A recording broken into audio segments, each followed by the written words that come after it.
Peaceful life, నెమ్మది గల జీవితం, శాంతియుతమైన జీవితం, సమాధానంతో కూడిన జీవితం. ఈ లోకంలో ఎంత ఆస్తి ఉన్నా, ఎంత గొప్ప పేరున్నా, ప్రఖ్యాతులున్నా, మనల్ని ఎంతమంది పొగుడుతున్నా, ఎంతమంది మనల్ని గొప్పగా ఎంచుతున్నా, మనందరికి కూడా కావాల్సింది ఏంటంటే నెమ్మది గల జీవితం కావాలి, పీస్ఫుల్ లైఫ్ కావాలి. ఈ పీస్ఫుల్ లైఫ్ మానవ జీవితానికి కావాలి అని అంటే ఇప్పుడు మనం ఏం చేయాలి?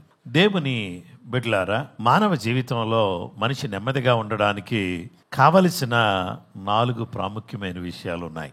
ఈ 4 మనందరికీ కూడా తెలిసినవే, ఇవేమీ కొత్తవి కావు. కానీ ఈ 4 మన మధ్యలో దేవుడు వీటిని తీసుకొస్తున్నాడు. ఈ యొక్క మాటలను గురించి ఒకసారి చూద్దాం. 1 తిమోతి పత్రిక 2వ అధ్యాయము 1 నుండి 4 వచనాలు. మనము సంపూర్ణ భక్తియు మాన్యతయు కలిగి నెమ్మదిగాను సుఖముగాను బ్రతుకు నిమిత్తము అన్నిటికంటే ముఖ్యముగా మనుషులందరి కొరకును, రాజుల కొరకును, అధికారుల కొరకును విజ్ఞాపనలను, ప్రార్థనలను, యాచనలను, కృతజ్ఞతాస్థుతులను చేయవలనని హెచ్చరించున్నాను. ఇది మంచిదియు మన రక్షకుడగు దేవుని దృష్టికి అనుకూలమైనదియునై ఉన్నది. ఆయన మనుషులందరూ రక్షణ పొంది సత్యమును గూర్చిన అనుభవ జ్ఞానము గలవారై ఉండవలనని ఇచ్చయించుచున్నాడు. మానవుడు నెమ్మదిగా ఉండడం కొరకు మానవుడిని దేవుడు సృష్టించాడు. టెన్షన్స్తో, ఆందోళనతో ఎప్పుడు కూడా ఏదో హడావిడిగా బ్రతికేయాలని దేవుడు మానవుడిని సృష్టించలేదు. నెమ్మదిగా ఉండాలని దేవుడు మానవుని సృజించి దానికంటే ముందుగానే ఏదేను తోటను ఆయన సిద్ధం చేసి ఆ తోటలోకి దేవుడు ఆదామును అవ్వను ఇద్దరిని తీసుకొచ్చి ఈ తోటలో ఏ కొదువ లేదు, ఈ తోటలో వాళ్ళకి టెన్షన్ లేదు. రోజు చల్లబూట వేళ దేవుడు వాళ్ళ దగ్గరికి వచ్చి మాట్లాడుతూ ఉండేవాడు. వాళ్ళు కూడా దేవునితో మాట్లాడేవాళ్ళు. దేవునితో సహవాసం చేసుకుంటూ సంతోషంగా సాగిపోతున్నటువంటి యొక్క జీవితంలో సడన్ గా ఓ రోజు సర్పం వచ్చి ఈ తోట చెట్లలో దేని ఫలములనైనను మీరు తినకూడదని దేవుడు మీతో చెప్పాడా అని అంటే అవునవును. ఈ తోట చెట్ల మధ్యలో ఉన్నటువంటి ఒక చెట్టు ఉంది, అది మంచి చెడులు తెలివినిచ్చే వృక్షము, దాని ఫలాలు తింటే మీరు చస్తారు, మీరు ముట్టకూడదు, దాన్ని తింటే చస్తారని చెప్పి దేవుడు అన్నాడు అని అంటే మీరు చావనే చావరు, మీరు చావనే చావరు అని చెప్పినప్పుడు ఇది చాలా బాగా అనిపించింది. అప్పుడు చూడటానికి ఆ చెట్టు ఫలాలు రమ్యంగా కనబడ్డాయి. వాటిలో కొన్నిటిని ఆమె కోసుకుని తినేసింది. ఆ తర్వాత తన భర్తకు కూడా ఇచ్చింది. ఇది ఏ చెట్టు పండు అని అడగకుండా అతను కూడా తినేశాడు. ఇద్దరు కూడా తిన్న తర్వాత అప్పుడు దేవునికి మానవునికి మధ్యలో ఎడబాటు కలిగింది. ఎడబాటు ద్వారా నెమ్మది పోయింది. నెమ్మది పోవటం ద్వారా మనిషికి అన్ని రకాలైనటువంటి సమస్యలు తన చుట్టూ కూడా చుట్టుకొని ఉన్నాయి. ఆకులు చుట్టినా పోనటువంటి సమస్య, దేవుడిచ్చిన చర్మపు చొక్కాయిలు ధరించినా పోనటువంటి సమస్య మానవుని పట్టి ఆనాటి నుండి ఈనాటి వరకు పీడిస్తూనే ఉంది. ఈ సమస్య వాళ్ళను వెంటాడుతూ ఉంది. ఇలా బాధపడుతున్నటువంటి సమయంలో ఏం జరిగిందంటే నెమ్మది లేదు. నెమ్మది కల జీవితాన్ని దేవుడు ఇవ్వటానికి, మానవునికి నెమ్మది కలగడానికి దేవుడే మనందరి కొరకు తన కుమారుని పంపించి మన సమాధానార్థమైన శిక్షను ఆయన మీద మోపి తన రక్తము ద్వారా శిలువ చేత సంధి చేసి మనకు విరోధముగా ఉన్నటువంటి ఆ పత్రమును మేకులతో కొట్టి ఆయన మనలను ఉభయులను అంటే మనల్ని దేవుణ్ణి ఏకం చేశాడు. మానవుని జీవితంలో ఉన్నటువంటి అసమాధానం యేసును కలుసుకోగానే ఆ అసమాధానం ఏమైపోయిందంటే ఒక్కసారి పటాపంచలైపోయింది. ఆ తొలగిపోయినటువంటి అసమాధానం, నెమ్మది లేని స్థితి ఇప్పుడు నెమ్మది గల స్థితిగా మారిపోయింది. హల్లెలూయా. ఈ నెమ్మది గల జీవితాన్ని కొనసాగించటానికి ఆయన ఏమన్నాడంటే 4 పనులు చేయండి అన్నాడు. ఆ 4 పనుల్లో మొదటి పని ఏంటంటే థ్యాంక్స్ గివింగ్స్, కృతజ్ఞతాస్తుతులు మనము దేవునికి చెల్లించాలి. మనందరం కూడా దేనికి కృతజ్ఞతాస్తుతులు చెల్లించాలి? పరలోకాన్ని విడిచిపెట్టి భూలోకానికి యేసుక్రీస్తు ప్రభువారు మన కొరకు వచ్చి మన ప్రాణ విమోచన క్రయధనముగా తన ప్రాణాన్ని త్యాగం చేసి రక్షణ మనందరికీ ప్రసాదించాడు. ఈ గొప్ప రక్షణ లక్షల కంటే, కోట్ల కంటే, కిలోల బంగారం కంటే, ఈ లోకములో ఉన్నటువంటి సర్వము కంటే, సమస్తము కంటే, అందరికంటే కూడా ఎక్కువైంది. ఇది ఎక్కువైందని ఎవరికి తెలుస్తుంది అంటే ఆయనని ఎరిగిన వారికే తెలుస్తుంది. ఆయన ఎరగని వారికి ఇది ఎక్కువైందని వాళ్ళకి పొరపాటున తెలిసే అవకాశం లేదు.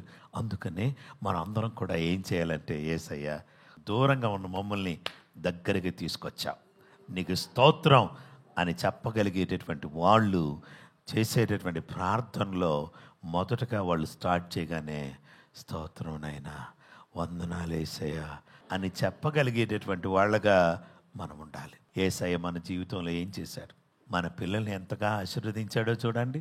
మనము దేవుని మందిరంలో నమ్మకంగా ఆనాటి నుండి ఈనాటి వరకు కూడా నమ్మకంగా దేవుని మందిరంలోకి వచ్చేటటువంటి వాళ్ళ పిల్లలను ఎంత దీవించాడో ఒకసారి ఆలోచన చేయండి. ఇంకా చేయబోతున్నాడు, ఇంకా చేస్తున్నాడు. కాబట్టి ఈ కార్యాలన్నిటిని బట్టి కూడా మనం దేవునికి కృతజ్ఞతాస్తుతులు చెల్లింప బతులమై ఉన్నాం. యెహోవాను స్తుతించుట మంచిది, యెహోవాను స్తుతించుట మంచిది. సడగటం మంచిదా, స్తుతించడం మంచిదా? సణిగితే చచ్చిపోతావు, స్తుతిస్తే బతుకుతావు, అంతే తేడా. అరణ్యంలో 40 సంవత్సరాలు సణుగుతా తిరుగుతూ మధ్యలోని అరణ్యంలో రాలిపోయారు. సనిగే వాళ్ళు రాలిపోతారు, సనగని వాళ్ళు ముందుకు సాగుతారు.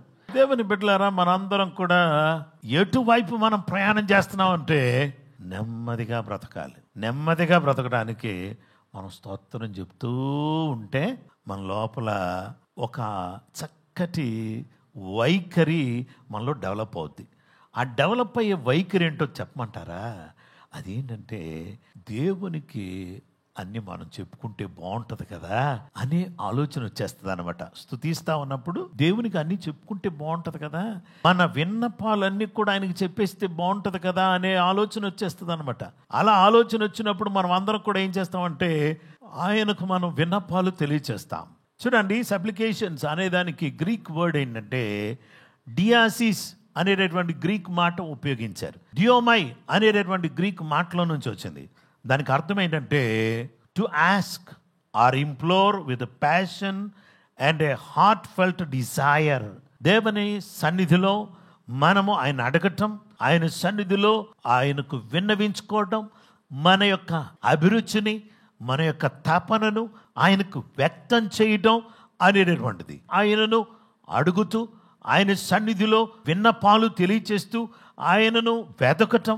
చాలా ఆకలిగొని, చాలా ఆకలితో ఉన్నటువంటి వ్యక్తి ఎంత తీవ్రంగానైతే తన ఆకలిని వ్యక్తం చేస్తాడో అలాగే మన ఆకలిని దేవుని సన్నిధిలో వ్యక్తం చేయడం, తర్వాత మన హృదయ అంతర్భాగములో నుంచి మనము దేవునికి విన్నపాలు తెలియచేసుకోవడం, యేసు ప్రభు చేసినట్టుగానే విన్నపాలు తెలియచేయడం, యాచనలు ఆయనకు తెలియచేయడం అనేటటువంటిది చాలా ప్రాముఖ్యమైనది. అయితే ఇక్కడ ప్రార్థన అనేదానికి, ఈ యొక్క విన్నపము అనేదానికి, యాచనలు అనేదానికి చాలా చాలా వ్యత్యాసం ఉంది.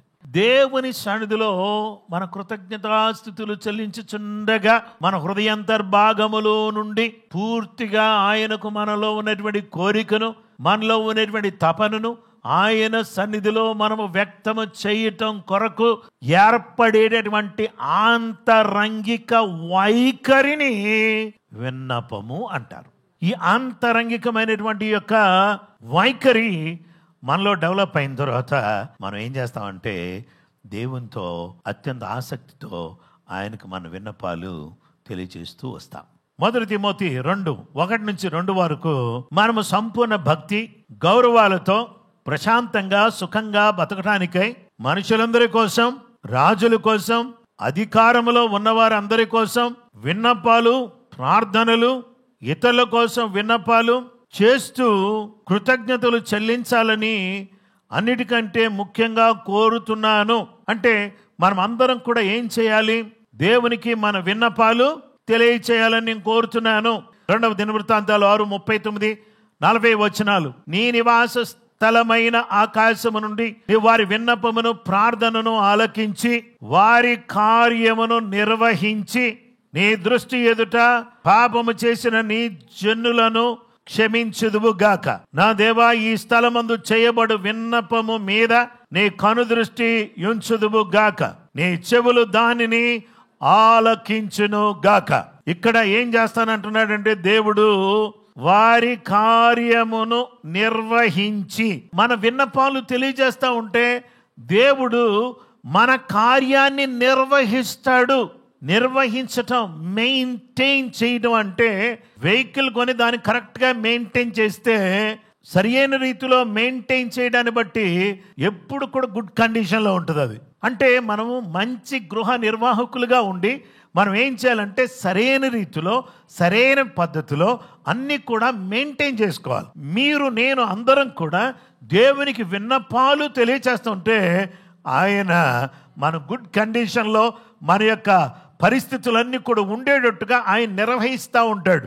ఆయనే మన చుట్టూ ఉండి, మనతో ఉండి, మన ఇంట్లో ఉండి అన్ని రకాలుగా చక్కగా నిర్వహిస్తూ ఉంటాడు మన కార్యాలని నిర్వహించేవాడు మన గొప్ప దేవుడు.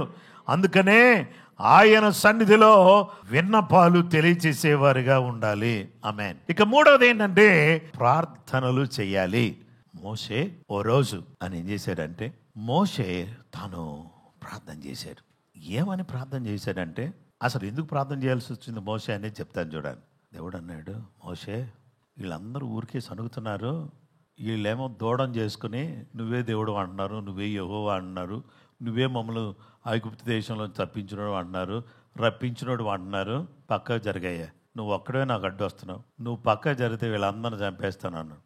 మోషే ఏమంటున్నాడు తెలుసా, దేవా వీళ్ళ పాపం పరిహరిస్తే సరే, లేకపోతే ఒక పని చెయ్యి, నా పేరును ఇదిగో నీ గ్రంథం, అంటే ఈ గ్రంథం బైబిల్ గ్రంథం, ఇది పరలోకంలో జీవ గ్రంథం ఉంది, ఆ గ్రంథంలో నుంచి ఫస్ట్ పేరు తీసేయి, రెండోది ఏం చేస్తావంటే నన్ను చంపేయి. వీళ్ళందరూ ఊరికి విసిగిస్తున్నారు ఎవరిని, అమ్మయ్య నేను కుదురుగా ఉంటాను, వీళ్ళు లేకపోతే లేనిపోని బాధ ఊరికే సనగటం అని మోషే అనుకోలే. వీళ్ళు నా ప్రజలు, వీళ్ళ కోసమే నేను ఐగుప్తులో ఉన్నటువంటి సింహాసనాన్ని వదిలిపెట్టా. దరి చేర్చటమే నా లక్ష్యం. నిజమైన దైవ సేవకుడు ప్రజలను ప్రేమిస్తాడు, ప్రజల కోసం ప్రాణమైన ఇస్తాడు. తప్పుకో అంటే నేను తప్పుకోను అన్నాడు. ఈరోజు ప్రపంచ దేశాల్లో దేవుని ఎరగని వారు కోట్ల కొలదిగా ఉన్నారు. వారి మధ్యలో వీళ్ళందరినీ రక్షించు ప్రభు అని ఈ మధ్యలో వచ్చి దేవుడు ఇక్కడ ఉన్నాడు, తప్పుకో అన్నాడు, నేను తప్పుకోను అన్నాడు. దేవుడు తప్పించడం పెద్ద కష్టం కాదు ఆయనకి.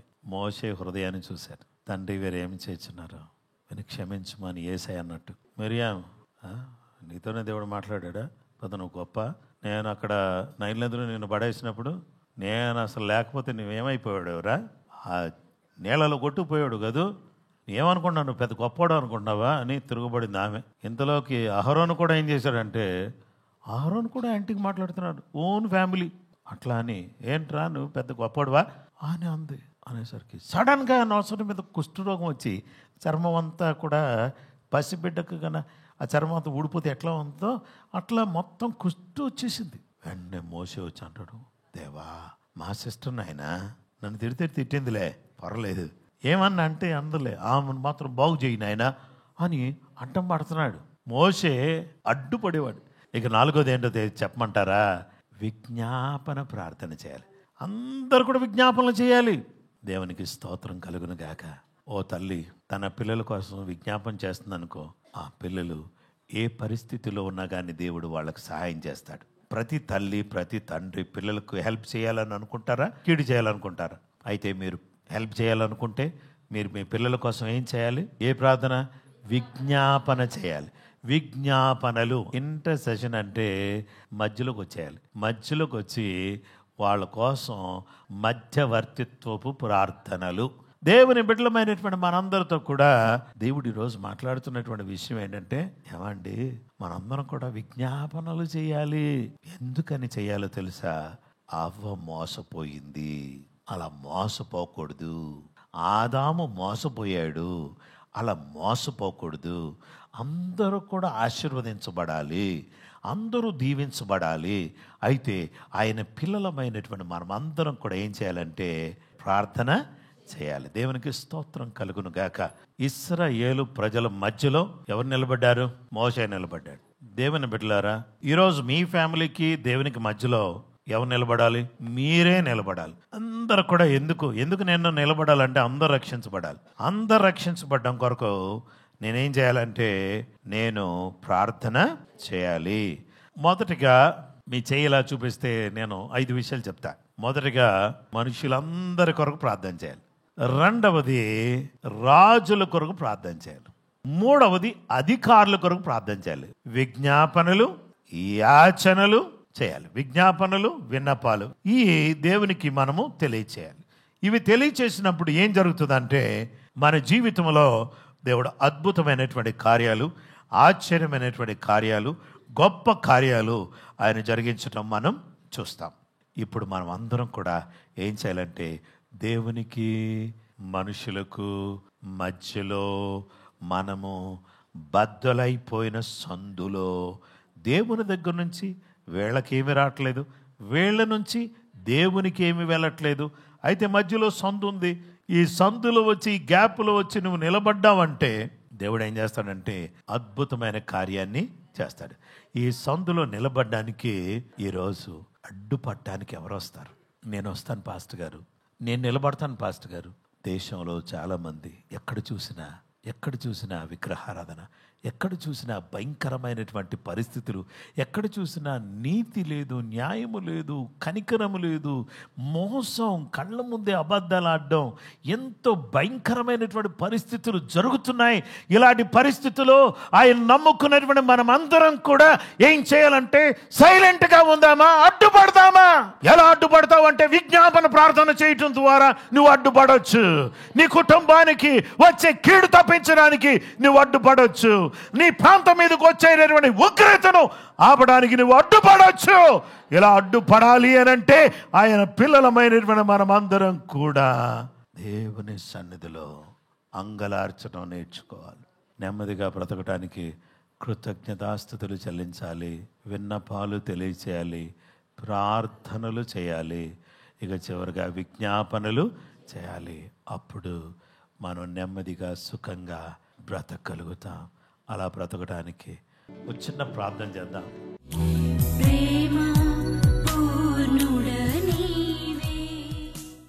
అందరం కూడా ప్రార్థన చేద్దామండి. మా పరలోకపు తండ్రి, బిడ్డలందరూ కూడా జ్ఞాపకం చేసుకోండి.